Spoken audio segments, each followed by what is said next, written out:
नमस्कार, welcome to मीमांस academy. आज हम जो है महात्मा गांधी संबंधित जितने फैक्ट हैं जो आपके मध्य प्रदेश प्री 2026 के लिए मोस्ट आईएमपी हो सकते हैं, इन सभी फैक्ट पे हम बात करेंगे। ठीक है, जैसे कि महात्मा गांधी जो है 1893 को कहाँ गए? ये गए दक्षिण अफ्रीका गए और यहाँ पे रहते हैं 21 वर्ष। उसके पश्चात 9 जनवरी 1915 को ये आते हैं भारत। इसीलिए प्रतिवर्ष जो है भारत में 9 जनवरी को प्रवासी भारतीय दिवस मनाया जाता है, क्योंकि इसी दिन 9 जनवरी 1915 को महात्मा गांधी भारत से आए थे। ठीक है, और जैसे ही महात्मा गांधी भारत में आते हैं, ठीक है, तो इनके साथ बहुत से आते हैं फॉलोअर। ठीक है, क्योंकि महात्मा गांधी सिंगल गए थे, वहाँ पे इन्होंने आंदोलन किया था, कहाँ पर? दक्षिण अफ्रीका में। तो इनके जो फॉलोअर है वहाँ बढ़ जाते हैं, उनके साथ बहुत से आते हैं फॉलोअर। अब जो फॉलोअर होगा तो उसको घर में रखना मुश्किल हो जाएगा, इसीलिए ये साबरमती आश्रम की स्थापना करते हैं। कब? 1917 को। हुआ क्लियर? क्योंकि इनके साथ आते हैं फॉलोअर और फॉलोअर को घर में रखना मुश्किल है, इसलिए उनके लिए बनाते हैं आश्रम और उसका आश्रम का नाम होता है साबरमती आश्रम। हुआ क्लियर? ये कब बनाते हैं? ये बनाते हैं 1917 को। और 1917 को ही चंपारण सत्याग्रह होता है। कहाँ पर? बिहार में। हुआ क्लियर? और वहाँ पे इनकी रहती है मेन भूमिका।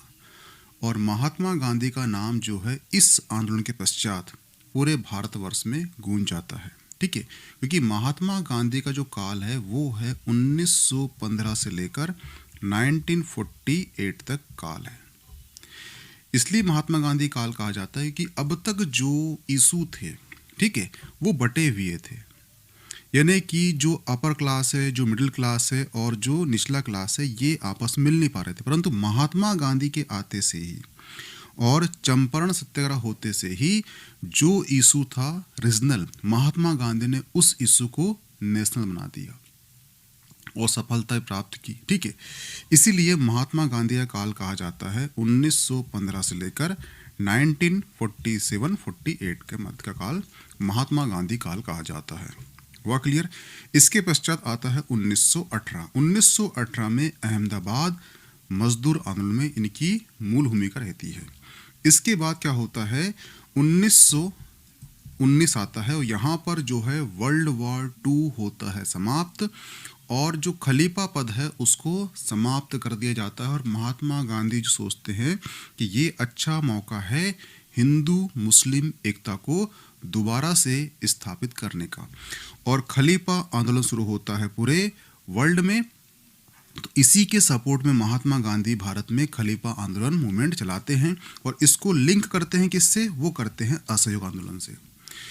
असहयोग आंदोलन शुरू होता है, वो होता है 1 अगस्त 1920 को होता है और ये 5 फरवरी 2022 में ये हो जाता है स्थगित, क्योंकि 5 फरवरी 1922 को चौरा चौरी घटना घटती है और इस घटना के पश्चात महात्मा गांधी बोलते हैं मुझे हिंसा नहीं चाहिए और जो आंदोलन है इसे लेते हैं वापस। इसलिए 12 फरवरी 1922 को असहयोग आंदोलन जो है ये स्थगित हो जाता है। लेकिन ध्यान रखना, जब महात्मा गांधी असहयोग आंदोलन स्टार्ट करते हैं तो महात्मा गांधी के ऊपर राजद्रोह लगाकर महात्मा गांधी को जेल में डाल दिया जाता है। और ये जब 1922 को ये आंदोलन होता है स्थगित, उसके पश्चात आता है 1924 और 1924 को महात्मा गांधी को जेल से रिहा कर दिया जाता है। जैसे रिहा होते हैं तब महात्मा गांधी जो है कांग्रेस अधिवेशन की अध्यक्षता करते हैं और कौन सा अधिवेशन होता है? वो होता है बेलगांव अधिवेशन।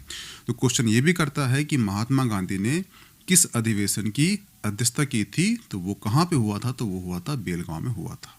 हुआ क्लियर? ठीक है, इसके बाद जो है महात्मा गांधी सीधे आपको दिखेंगे 1930 में यहाँ पे चलाते हैं आंदोलन। कौन सा? वो चलाते हैं सविनय अवज्ञा आंदोलन। इसका मतलब क्या है? यानी कि सविनय, आपके हम आज्ञा की अवहेलना करते हैं। तो जो नमक कानून बना था, ठीक है, गुजरात में, उस नमक कानून को तोड़ने के लिए डांडी मार्च यात्रा निकालते हैं सविनय अवज्ञा आंदोलन के माध्यम से। और इसी के प्रेरणादायक मध्य प्रदेश में जंगल सत्याग्रह स्टार्ट होता है। तो सिंपल सी बात है, जहाँ पे नमक होगा वहाँ पे नमक कानून बनेगा, जहाँ पे जंगल होगा, तो मध्य प्रदेश में जंगल आज भी है, तो उस समय थे तो यहाँ पर जंगल के लॉ बने थे, तो उसको तोड़ने के लिए यहाँ पर जंगल सत्याग्रह स्टार्ट हुआ। वो भी कब? 1930 में। हुआ क्लियर है? ठीक है। तो ये कब होता है? ये होता है 1930 में होता है। इसके पश्चात गांधी इरविन समझौता होता है 5 मार्च 1931 को, और 23 मार्च 1931 को एक घटना घटती है, राजगुरु सहदेव और भगत सिंह को फांसी दे दी जाती है। और इसके बाद जो है द्वितीय गोलमेज सम्मेलन होता है, जिसे महात्मा गांधी लंदन में भाग लेते हैं कांग्रेस की तरफ से। हुआ क्लियर? और उसके पश्चात आता है 1932, जहां पर महात्मा गांधी हरिजन संघ की स्थापना करते हैं। और इसके पश्चात आता है 8 अगस्त 1942, जहां पर महात्मा गांधी भारत छोड़ो आंदोलन करते हैं स्टार्ट। तो यहां से क्वेश्चन करता है कि भारत छोड़ो आंदोलन का नारा किसने दिया था? तो वो दिया था यूसुफ मेहर अली ने। ध्यान रखना कि महात्मा गांधी ने इस नारे को किया था प्रसिद्ध, लेकिन नारा दिया किसने था? वो दिया था यूसुफ मेहर अली ने। और जहां तक 2019 का जो प्री था, मध्य प्रदेश प्री, वहां पूछ चुका है कि भारत छोड़ो आंदोलन का नारा किसने दिया था? तो वो दिया था यूसुफ मेहर अली ने दिया था। हुआ क्लियर? ठीक है।